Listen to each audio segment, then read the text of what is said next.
Olá, meus amigos, meus irmãos, sejam todos muito bem-vindos a mais um tempo de estudo, onde nós vamos refletindo algumas questões sobre a espiritualidade, nós vamos refletindo sobre algumas questões sobre a vida, de modo que sabemos que todos nós somos aprendizes e que todos nós estamos aqui apenas para crescer juntos.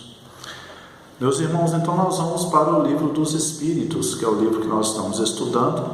Hoje nós vamos fazer da seguinte maneira: nós vamos estudar primeiro o Livro dos Espíritos, onde nós paramos, e depois nós estudaremos o livro Caminho, Verdade e Vida, como nós fazemos na nossa reunião semanal. Para quem está com o Livro dos Espíritos em mãos, nós estamos na questão 74. Allan Kardec está abordando, junto aos benfeitores espirituais, sobre a questão da inteligência e do instinto. Isso é algo bem interessante e muito profundo, meus amigos. Então nós vamos estudando bem vagarosamente, com bastante tranquilidade, procurando absorver tudo o que esses benfeitores trouxeram nas respostas desses livros, como o Livro dos Espíritos, o Evangelho segundo o Espiritismo. O Espiritismo ele tem uma gama de obras que vale a pena ser estudada com cuidado, com carinho e com constância. Perguntaram a Allan Kardec sobre essa questão da ciência espírita, e ele fala algo bem interessante, que é o seguinte: quando alguém vai fazer algum curso superior, alguma graduação, por exemplo, seja na área da biologia, das letras, ou medicina, advocacia, qualquer ciência humana, social, exata, o indivíduo tem que cursar aí 4, 5 anos, 3 anos, 8 anos, para poder estar ali apto a exercer a prática daquela ciência e entender aquela ciência dentro de um nível adequado. O Espiritismo e, de modo geral, as filosofias espiritualistas é a ciência do infinito, é a ciência da vida. Então nós não temos que ter pressa para logo entender o Espiritismo em alguns poucos meses ou anos de livros estudados, porque não é assim que se estuda a ciência do Espírito. Na verdade, nós passamos aí uma existência inteira procurando compreender em profundidade essa ciência, mas principalmente procurando vivenciá-la em nossa vida, para que a gente compreenda um pouquinho desse manancial de luz. É como se fosse um oceano de conhecimento e que nós estamos molhando apenas as mãos na praia desse oceano. Estamos apenas começando a entender um pouco a profundidade das leis divinas que se refletem na relação que nós temos com a espiritualidade, como isso influencia na nossa vida, no nosso comportamento, e como nos ajuda a encontrar o propósito de estarmos aqui, ou seja, de onde nós viemos, por que nós estamos aqui, e a pergunta melhor: para que estamos aqui? Qual é a nossa finalidade existencial aqui na Terra? E para onde nós vamos depois que deixarmos esse escafandro físico aqui? Então é uma ciência profunda que não devemos ter pressa, mas temos que ter constância e perseverança. Então vamos seguindo esse caminho para estudar essas obras abençoadas. Então olha bem, meus irmãos, o que Allan Kardec pergunta na questão 74 da referida obra. Pode-se assinalar um limite entre o instinto e a inteligência? Quer dizer, precisar onde termina um e começa a outra? Interessante essa pergunta. Nós sabemos o que é o instinto e nós sabemos o que é a inteligência. Na 75, é exato dizer-se que as faculdades instintivas diminuem à medida que aumentam as faculdades intelectuais? Na primeira pergunta, os espíritos, quando Allan Kardec pergunta, pode-se assinalar o limite entre o instinto e a inteligência, quer dizer, precisar onde termina um e começa o outro? Os espíritos respondem, não, porque frequentemente eles se confundem, mas se podem muito bem distinguir os atos que pertencem ao instinto e aqueles que pertencem à inteligência. Então, os espíritos eles deixam claro aqui que apesar de nós termos essas duas instâncias em nossa vida, nós temos uma inteligência, nós pensamos, raciocinamos criticamente, dentro de uma lógica, tiramos as nossas conclusões, tomamos as nossas decisões, e nós temos também um instinto natural, que também é algo sagrado, mas é algo que vem dos reinos anteriores, da animalidade. O instinto de conservação, por exemplo, de preservação, a vontade, a fome, a necessidade de dormir, tudo isso é algo instintivo. Porém, os espíritos falam que não existe uma divisão exata entre a inteligência e o instinto. Estão conectados, estão interligados. E isso é muito profundo, porque nós vamos ver mais para frente por que é muito profundo. Porque a nossa inteligência nos dá a possibilidade do livre-arbítrio.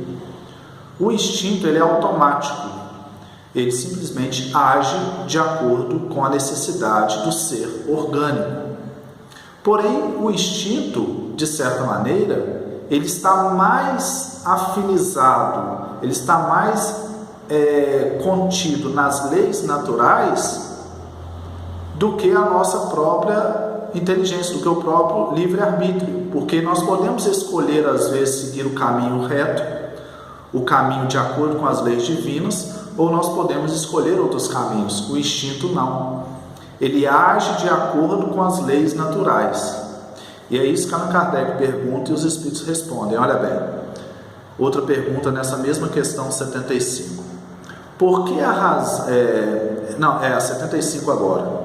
É exato dizer-se que as faculdades instintivas diminuem à medida que aumentam as faculdades intelectuais?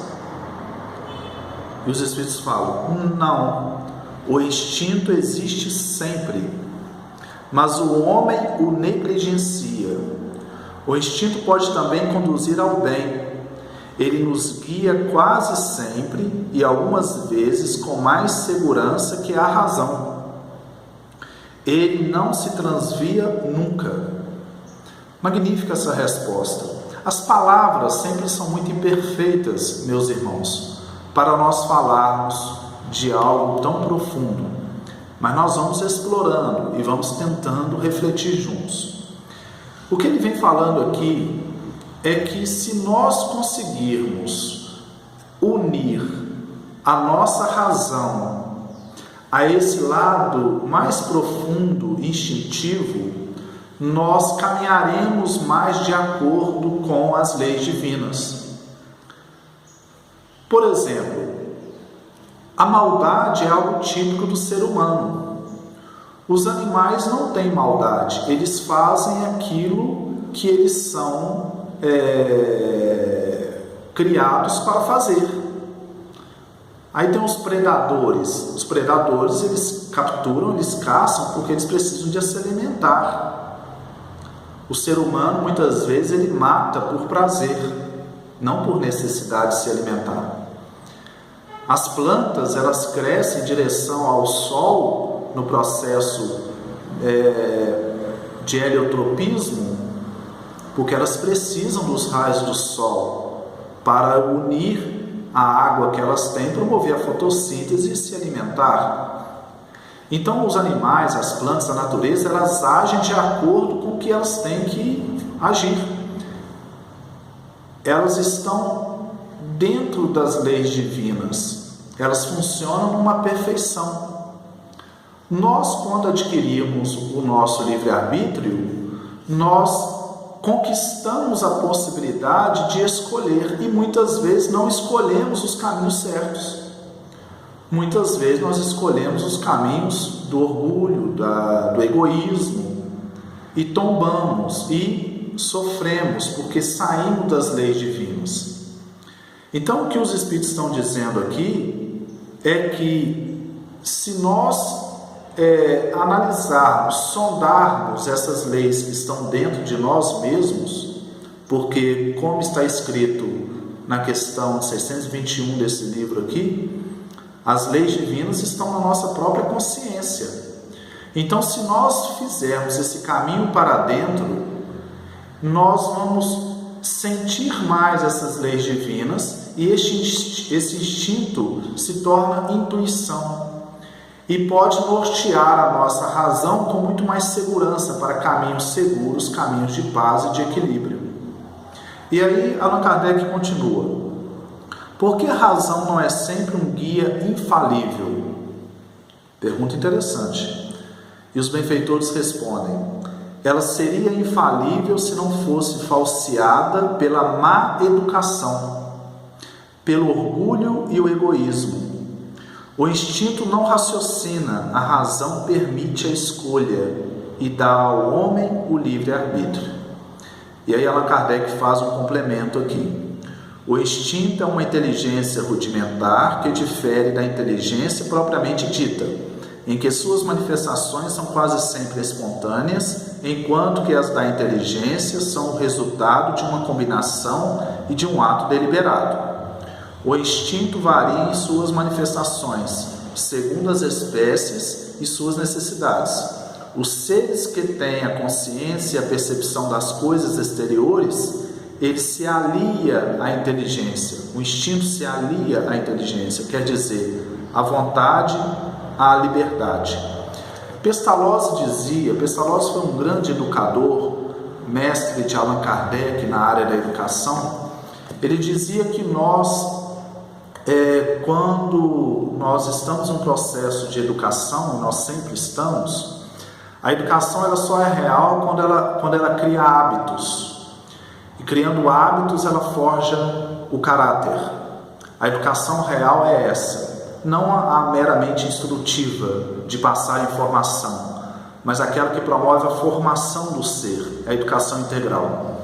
Nesse sentido, o que os benfeitores espirituais vêm falando é que muitas vezes nós fugimos das nossas próprias necessidades básicas e criamos necessidades artificiais no mundo moderno. O nosso ego, o nosso egoísmo, muitas vezes, faz com que nós busquemos coisas que nem são tão essenciais para a nossa vida. E que se caminhássemos de acordo com as nossas necessidades reais, nós não esbarraríamos em tantos sofrimentos. Quantos sofrimentos são causados por questões, por escolhas que nós fazemos, que poderíamos não ter feito e não faria diferença nenhuma em nossa vida? A vida moderna cria um certo ritmo de vida onde o ser humano ele busca, às vezes incessantemente, coisas que não são tão importantes para a sua vida real. Vou dar um exemplo. Nós estamos mergulhados nos aparelhos eletrônicos. E de certa forma isso é importante, isso faz parte do progresso, por isso que nós estamos nos comunicando aqui. Mas o celular, a internet, para muitas pessoas, tem se tornado um vício. Nada contra usarmos o celular, eu uso bastante o celular, inclusive no trabalho, todos precisamos. Mas tem pessoas que ficam o dia inteiro e a noite em cima dos aparelhos eletrônicos conectados. Se de repente tirar isso tudo da pessoa, a pessoa entra quase em um desespero, porque criou-se um vício em relação a esse uso, criou uma necessidade artificial. Então, o que os benfeitores estão falando aqui é que o uso da nossa inteligência, a nossa mente, ela ficou tão avançada, ela ficou tão desenvolvida, a nossa capacidade de raciocínio, que ela acabou fazendo com que nós nos distanciemos daquilo que é simples, da vida mais natural. Não no sentido que a gente tem que ir para um lugar afastado da civilização para viver na naturalidade, não. Mas a vida natural do dia a dia, sentir os prazeres simples do nosso dia, como acordar de manhã, tomar um café, conversar com um amigo. Quantas vezes nós encontramos pessoas que estão lado a lado durante horas, cada um mexendo no seu celular, sem ter nenhum diálogo ali. Então são necessidades que nós criamos e que nos distanciamos, de certa forma, por causa disso, por causa dessas necessidades, desse lado mais simples, dessa lei interna que todos nós temos, que pode nos trazer paz. Então, o que os Espíritos falam aqui, que uma educação bem construída, nós falamos educação do ponto de vista moral, os paradigmas que vigem na sociedade, se eles forem voltados para o ser humano, o indivíduo ele pode trazer a sua inteligência para um alinhamento ao seu instinto natural e viver com mais equilíbrio, com mais harmonia. É importante a gente aprender muito com o livro da natureza. Já perceberam, meus irmãos, como que se nós observarmos os animais silvestres, como que eles vivem em plena harmonia? Eles sabem buscar o que é preciso. Quando não é preciso buscar, eles simplesmente se contentam em existir, em ser. Se nós observássemos mais os pássaros, os animais, os peixes, a gente aprenderia muito sobre as questões espirituais. É um verdadeiro livro que está em volta de nós. Talvez aprenderíamos que todos nós somos filhos de Deus e que não temos que ficar tão ansiosos para conseguir as coisas, sendo que tudo que nós já precisamos, nós já temos, começando pela nossa própria vida. A vida, ela já é suficiente por si só. E automaticamente estamos entrando aqui no assunto do outro livro que vamos estudar. Mas vamos ficando por aqui no livro dos Espíritos e no próximo estudo nós prosseguiremos essas reflexões, que iniciaremos o livro 2º, no capítulo 1º da obra.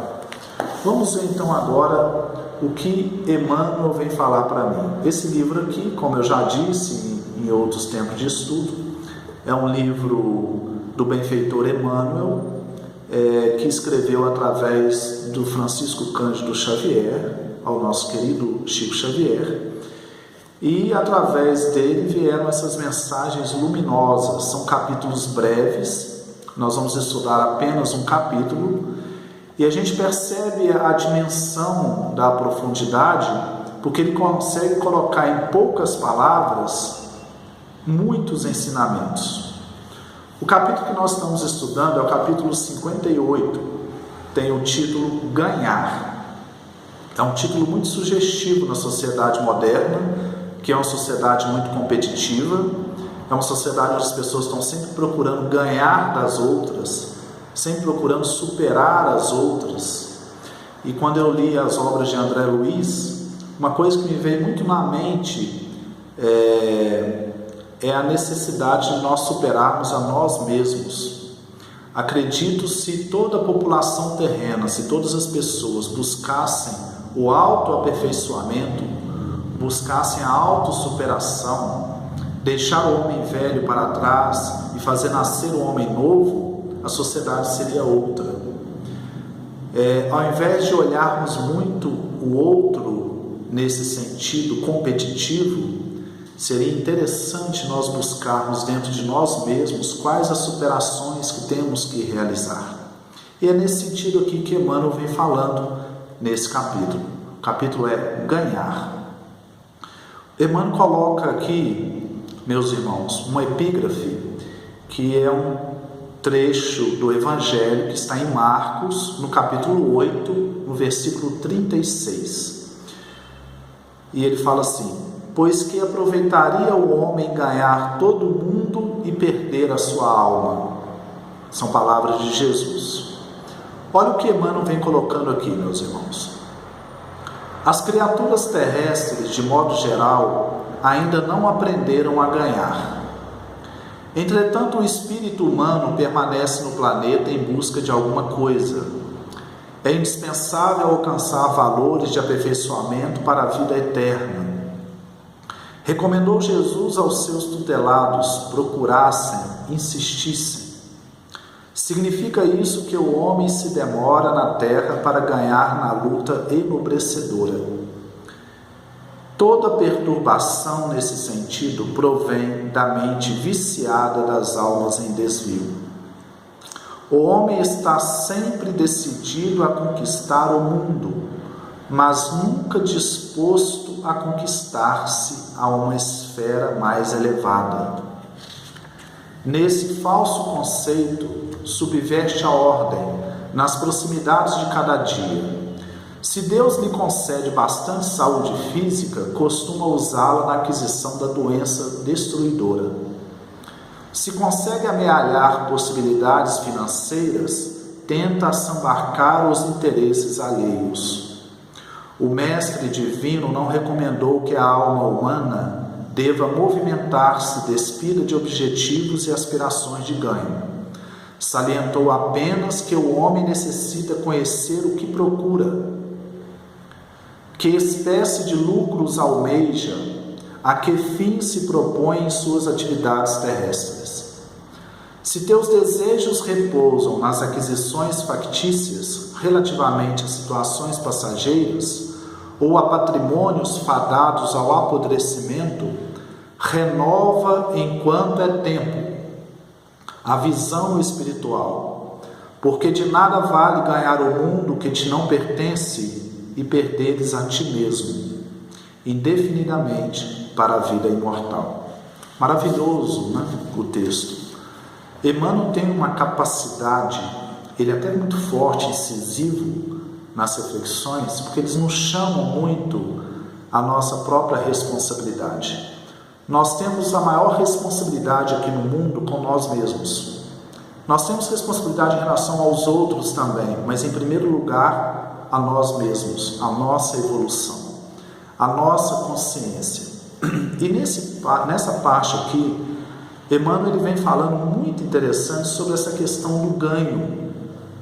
Qual é o verdadeiro ganho espiritual? Às vezes um ganho do mundo pode ser uma derrota espiritual. Às vezes uma derrota no mundo pode ser um ganho espiritual. E aí Emmanuel, olha bem o que ele vem falando aqui no segundo parágrafo. Recomendou Jesus aos seus tutelados: procurassem, insistissem. Às vezes, meus irmãos, nós olhamos o mundo e ficamos um pouco espantados com tanta maldade que ainda existe. Acreditamos que a bondade no mundo seja muito maior do que a maldade, mas alguns poucos fazem mais barulho e acaba aparecendo mais. Existe ainda uma ignorância muito grande no mundo espiritual. Mas para nós que estamos no esforço, que somos imperfeitos também, mas que estamos no esforço para tentarmos adquirir uma consciência mais livre, uma consciência mais profunda a respeito da vida, ele fala aqui que vale a pena insistir, vale a pena procurar incessantemente, porque quando a gente bate na porta, ela sempre se abre. Ela pode demorar um tempo, mas sempre vem a resposta da vida. E por mais que às vezes o mundo pareça turbulento, muitas vezes traz uma noção de desesperança, o cristão que ele resolve perseverar, ele encontra a resposta, mesmo enquanto nós estivermos aqui encarnados. Então a persistência, é importante a persistência no trabalho externo, mas principalmente no trabalho interno, porque Jesus, o Cristo de Deus, sempre vai responder o nosso chamado.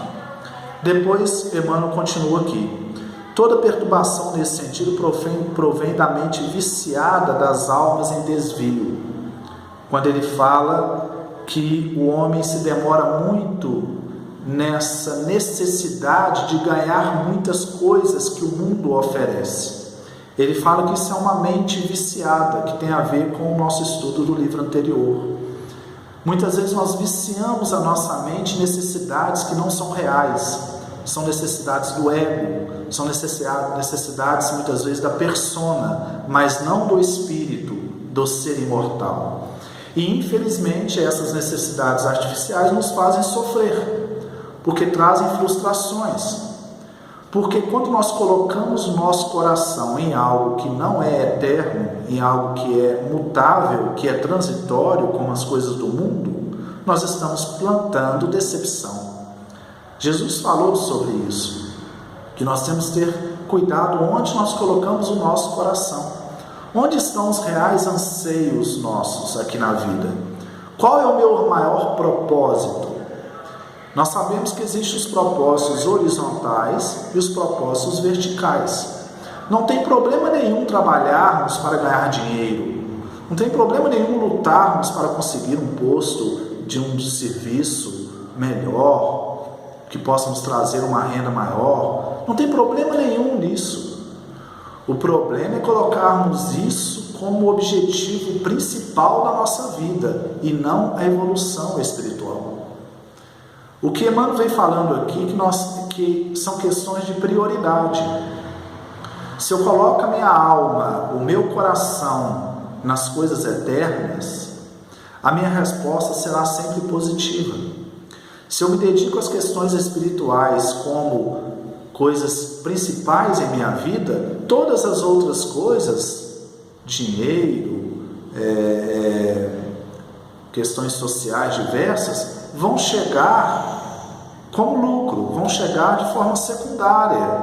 E é bom também, não tem problema nenhum, é bom, faz parte desse mundo. Mas o nosso desejo, a nossa aspiração, quando ela está nas coisas de Deus, elas nos traz mais paz de espírito. E a paz de espírito, a paz de consciência, nada que o mundo oferece pode comprar. É algo interno. É quando à noite você deita na sua cama e deita no seu travesseiro e você pode fechar os seus olhos em paz, pensando assim: eu cumpri o meu dia, eu fiz um esforço para fazer a minha parte, eu caminhei de acordo com a minha consciência, eu fui sincero com a minha consciência, e aí você descansa realmente. Então a gente percebe que Emmanuel está falando sobre isso, e ele continua, meus amigos: o homem está sempre decidido a conquistar o mundo, mas nunca disposto a conquistar-se para uma esfera mais elevada. Fantástico, né?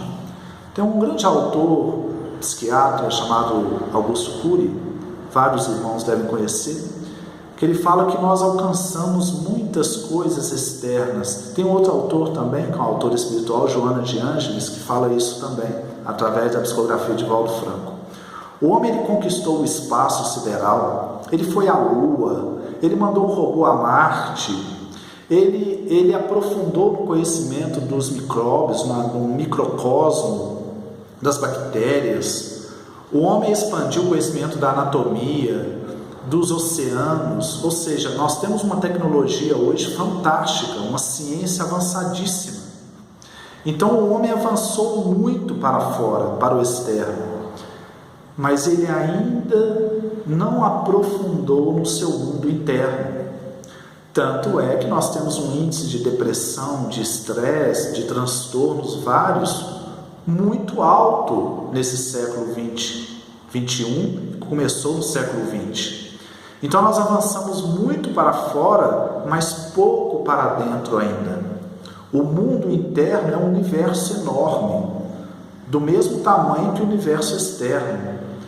Então o que Emmanuel está falando aqui é que nós temos que ter uma disposição, da mesma forma que temos a disposição para conquistar o mundo, nós temos que ter disposição para conquistar a nós mesmos, ou seja, alcançarmos equilíbrio emocional, conhecer as nossas emoções, conhecer os nossos sentimentos, conhecer quem somos, os nossos complexos, as nossas dificuldades, as nossas qualidades também.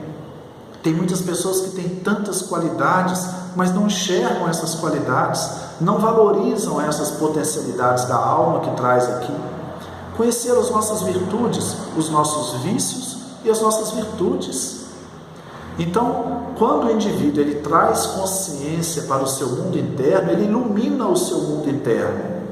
Carl Gustav Jung falava isso, trazer luz para o nosso inconsciente, visitar o nosso reino interior. Porque é dessa forma que nós realmente conseguiremos caminhar com mais harmonia, com mais alegria, com mais felicidade. Depois ele continua aqui. Se Deus concede, ele fala de como nós agimos aqui no mundo, na Terra, né? Se Deus lhe concede bastante saúde física, costumamos usá-la na aquisição da doença destruidora. Isso acontece. Às vezes nós viemos aqui na Terra, reencarnamos com muita saúde, mas nós desperdiçamos essas nossas energias em excessos de toda ordem, que depois no final da vida nós somos doentes, porque nós não preservamos essa energia vital e não usamos essa energia para algo que esteja alinhado ao bem, ao equilíbrio. Os excessos vai queimando as nossas energias que nós trouxemos, até chegarmos a um ponto que temos que recorrer aos tratamentos.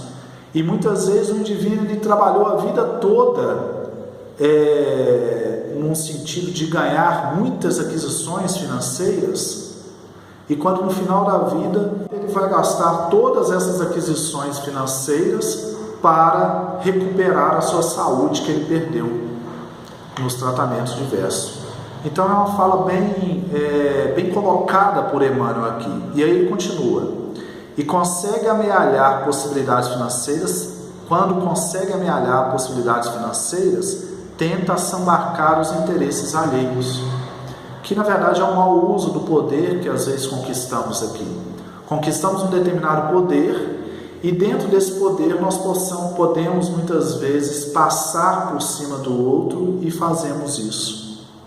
Ou seja, nós queimamos uma conquista que realizamos, e com certeza nós vamos ter que pagar por isso. Pagar no sentido, nós vamos ter que reparar esse débito que fica circunscrito dentro da nossa própria consciência. Então, é algo bem interessante quando Emmanuel coloca que tudo que nós conquistamos aqui na Terra, se nós colocarmos essas aquisições para o objetivo do Espírito, nós multiplicaremos. Mas se nós colocarmos essas aquisições nos objetivos apenas da nossa persona, dos nossos interesses egoísticos, nós perderemos e ainda entraremos em débitos conscienciais. E aí ele continua, Emmanuel.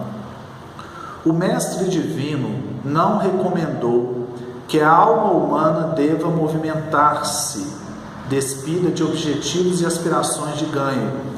Salientou apenas que o homem necessita conhecer o que procura, que espécie de lucros almeja, que fins se propõe em suas atividades terrestres. Muito bonito isso aqui. Vem falando que Jesus não recomenda que a gente deixe as aspirações do mundo de lado. Nós estamos encarnados em um mundo, então nós precisamos exercer as funções que o mundo nos pede. Então não é deixar de lado as nossas aspirações, os nossos objetivos em relação às coisas do mundo, mas é apenas nós conhecermos o que realmente procuramos na nossa vida, na nossa existência. Eu percebo, meus amigos, que nós estamos aí no caminho, no esforço de estudar a espiritualidade, de estudar as questões espirituais, e nesse esforço sincero, apesar das nossas limitações, e de certa forma nós já temos um norte de perceber o que realmente vai nos trazer uma realização profunda na nossa vida. Mas existem indivíduos ainda na nossa sociedade, que eles não ainda se voltaram para essas questões. Então não são indivíduos maus, mas muitas vezes pessoas que realmente não vê outra coisa a não ser correr atrás daquilo que o mundo oferece. Dinheiro, fama, beleza física, que tudo é natural vir, e é natural correr atrás. Só que nós percebemos que o espiritualista, ele vê algo ainda mais profundo, além dessas corridas frenéticas. Jesus dizia isso quando ele falava para a gente observar a natureza, observar os lírios dos campos, observar os pássaros, como eles já tinham tudo que precisavam. Jesus falava: por que vocês andai tão ansiosos com o dia de amanhã, desde que cada dia dê conta do seu próprio fardo, em algumas traduções do Evangelho, do seu próprio mal. Então Jesus estava nos falando assim: não precisamos nos desgastar internamente em conseguir as coisas do mundo, porque tudo que nós precisamos, o mundo vai nos dar, a vida vai nos dar. Aquela fala, procurai primeiramente o reino de Deus e todas as demais coisas vos serão dadas, tem a ver com essa reflexão. Nós vamos trabalhar, nós vamos lutar para conseguir, mas se estivermos alinhados com as questões espirituais, se estivermos caminhando de acordo com aquilo que o nosso coração pede, nós já encontraremos uma alegria tal, um bem-estar interior, que todas as demais coisas virão com mais naturalidade. Nós atrairemos para nós aquilo que nós já teremos em nosso coração. É a lei de atração. Nós estaremos vibrando numa faixa mais de paz, então nós traremos paz para nós. Agora, se nós não olhamos para dentro de nós mesmos e procuramos mudar essa vibração interna, procuramos ainda ficar estacionados em vibrações de ódio, de rancor, de mágoa, nós estamos automaticamente atraindo essas coisas para nós, essas energias. Então é muito bonita a ciência espiritual, porque ela mostra que à medida que nós vamos mudando interiormente, automaticamente o externo vai sendo mudado também. Começando porque o nosso olhar vai mudando. Nós vamos olhando a vida com olhos de amor. E automaticamente também esse amor vai chegando até nós, porque nós atraímos aquilo que somos. Mas vamos continuar, meus amigos. Só para finalizar aqui agora o nosso estudo, lá no último parágrafo, ele fala: se teus desejos repousam nas aquisições factícias, ou seja, passageiras, relativamente a situações passageiras ou a patrimônios fadados ao apodrecimento, aquela fala de Jesus: não colocai seu coração em coisas que a traça corroem, em coisas que vão ser destruídas. Renova enquanto é tempo a visão espiritual. Interessante isso, não é? Que nós possamos nos renovar enquanto é tempo, ou seja, enquanto estamos encarnados aqui. Essa existência terrena ela é muito importante, porque tem algumas questões evolutivas que nós só conseguimos realizar enquanto estamos aqui na Terra encarnados. No plano espiritual nós evoluímos também, mas não em todos os aspectos. Em alguns aspectos da nossa personalidade, do nosso ser interior, nós precisamos estar na matéria. Na matéria, geralmente, aqui as coisas são mais difíceis, mas ao mesmo tempo nos traz um progresso maior interno. Então, enquanto nós estamos aqui, aproveitarmos essa oportunidade. Porque de nada vale, ele continua, ganhar o mundo que te não pertence e perderes a ti mesmo indefinidamente para a vida imortal. Dizem que nós não somos donos de nada aqui, nós somos mordomos, ou seja, nós estamos usando as coisas do mundo, mas nós não possuímos nada, porque nós não somos daqui. A nossa pátria verdadeira é a realidade espiritual. Nós somos almas, acreditamos que somos espíritos dentro daquilo que concebemos de mais lógico na vida profunda. Então nós pertencemos, na verdade, à realidade espiritual, nós somos seres eternos.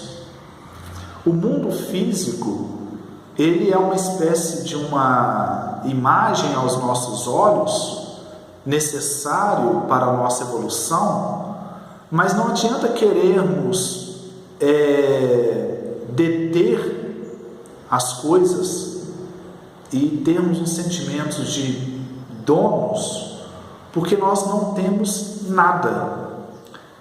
Nós moramos em uma casa, mas um dia, quando chegar o momento da desencarnação, nós vamos ter que deixar essa casa.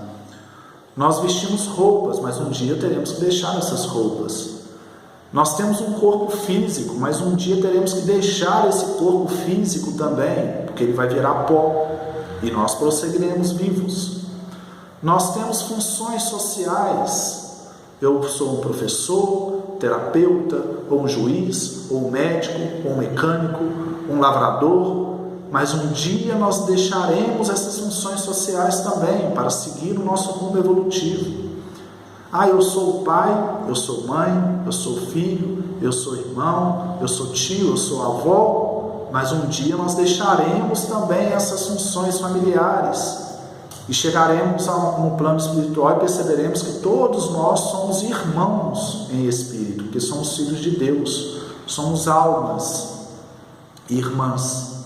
E o amor vai se aprofundar com isso. Desse modo, então, quando o indivíduo ele consegue construir, através de uma educação interna profunda, uma mentalidade que estamos aqui de passagem, ele vive com mais leveza. A existência dele é mais suave, porque como ele não depende de ter que possuir nada, ele já se sente feliz. Porque realmente o homem mais rico não é aquele que tem tudo, mas é aquele que não precisa de nada, dentro da sua própria mente. Finalizando aqui, meus irmãos, eu lembro de uma história de Gandhi, aquele grande líder espiritual da Índia, que ajudou os indianos a se libertarem do domínio inglês. Gandhi, certa feita, estava viajando, estava num aeroporto, me parece, e de repente ele estava olhando uma loja e viu na vitrine da loja várias coisas bonitas sendo vendidas ali, produtos ligados a usos, tipo bijuteria, colares, coisas de loja, coisas muito bonitas.